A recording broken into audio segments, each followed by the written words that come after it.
வணக்கம் மக்களே. நான் என்ன பேச போகிறேன்னா, முதலமைச்சர் ஐயாவை பற்றி தான் நான் பேச போகிறேன். என்னென்னா, அவர் ஒரு நடிகன் இல்லை, அவருக்கு என்ன தெரியும், அரசியலை பற்றி என்ன தெரியும், அவருக்கு மக்களோட கஷ்டங்கள் என்ன தெரியும் அப்படின்னு சொல்லிக்கிட்டு நிறைய பேர் சொன்னாங்க. அவருக்கு என்னென்னா, பெண்கள் பின்னாடி தான் சுத்த தான் தெரியும், மற்ற மாதிரி எதுவும் தெரியாது அப்படின்னு சொல்லிட்டு சொல்கிறாங்க.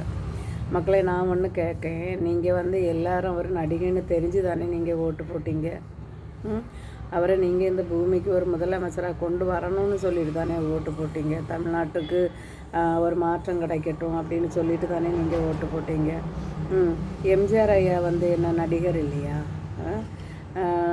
இது கலைஞர் ஐயா நடிகர் இல்லையா? ஜெயலலிதா அம்மா நடிகர் இல்லையா? முக ஸ்டாலின் நடிகர் இல்லையா? இல்லை, அவங்களுக்கெல்லாம் எத்தனை வைப்பு? அப்போ அப்படி இருக்கும்போது ஏன் ஒரு தனிப்பட்ட மனுஷனை மட்டும் ஏன் குறை சொல்கிறீங்க? சரி, ஓட்டு போட்டாச்சு. அவர் நடிகர் தான், தெரிஞ்ச விஷயந்தான். அவர் கஷ்டம்னா என்னென்னு தெரியாதுன்னே வச்சுக்குவோமே. அவர் நடிக்கும்போது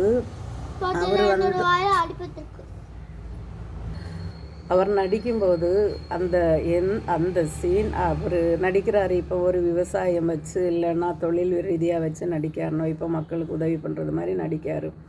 அவர் நடிக்க மட்டும் செய்யலை, அதோட ஒன்றி போய் நடித்தா மட்டும்தான் அந்த நடிப்புகள் நேர்மையாக வரும். சரி, அப்படி இருக்கட்டும். ஆனால் அவர் வசதியாக வாழ்ந்தது இருக்கட்டும். மக்களோட கஷ்டங்கள் என்னென்னு அவர் பார்த்துட்டு தானே இருக்கார். தெரியும்ல மக்களோட கஷ்டங்களை பற்றி. நான் கேட்குறேன், இலவசம் எல்லாருக்கிட்டையும் நாம் கேட்டோமா? கிடையாதுல்ல. எங்களுக்கு பஸ் ஏறதுக்கு முடியாது, நீங்கள் பஸ் டிக்கெட் போடுங்க அப்படின்னு நம்ம சொன்னோமா? இல்லை, எங்களுக்கு மாதம் எங்களுக்கு ரூபாய் காசு போடுங்க அப்படின்னு சொல்லிட்டு யார்கிட்டையாவது கேட்டோமா? இல்லை, எங்களுக்கு ஃப்ரீயாக சிலிண்டர் தாங்க அப்படின்னு யார்கிட்டையாவது கேட்டோமா?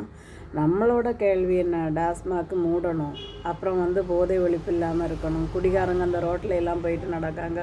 ஒவ்வொரு குடும்பத்துலேயும் என்னோட குடும்பத்துலேயும் 2 பிள்ளைங்களுக்கு கஷ்டமும் இருக்குது, குடியினால் போதையினால். அப்படி ரொம்ப கஷ்டங்கள் இருக்குது. அதெல்லாம் நமக்கு மாற்றி தரணும். அதுக்கு ஒரு வழி. திராவிடம் இத்தனை வருஷமாக நடந்துட்டு தான் இருந்தது. இனி ஒரு மாற்று கருத்து வரட்டுமே. இவர் என்ன செய்யாருன்னு பார்ப்போம். அதே மாதிரி நிறைய நாள் இவர் இருக்க மாட்டார், 6 மாதத்தில் போயிடுவார் அப்படின்னு. 6 மாதத்தில் போனாலும் சரி, 2 மாதத்தில் போனாலும் சரி, ஒரு மாதத்தில் போனாலும் சரி, ஒரு நாள் இருந்துக்கிட்டு அவர் போனாலும் சரி, அவர் முதலமைச்சர் தானே. அவர் கஷ்டப்பட்டதுக்கு பலன் கிடச்சது இல்லையா? அதை வாழ்த்து சொல்லிக்கிட்டு எல்லாரும் அவருக்கு உதவி பண்ணுறதுக்கு பாருங்கள். அதே மாதிரி பெண்களுக்கு பாதுகாப்பு கிடைக்குமா அப்படின்னு சொல்கிறாங்கல்ல. பெண்களுக்கு பாதுகாப்பு நம்மளை பற்றி தான் பாதுகாத்துக்கணும். இப்போ அமைச்சர் ஐயா எல்லா இடத்துலையும் போய் பாதுகாக்க முடியாது இல்லையா?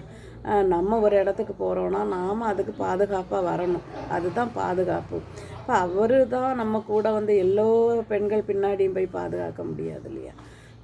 நாமளாக பாதுகாக்கணும் இல்லையா? அந்த வீடியோ பிடிச்சிருந்துன்னா லைக் பண்ணுங்கள், கமெண்ட் பண்ணுங்கள், சப்ஸ்கிரைப் மறக்காமல் பண்ணிவிடுங்க ப்ளீஸ்.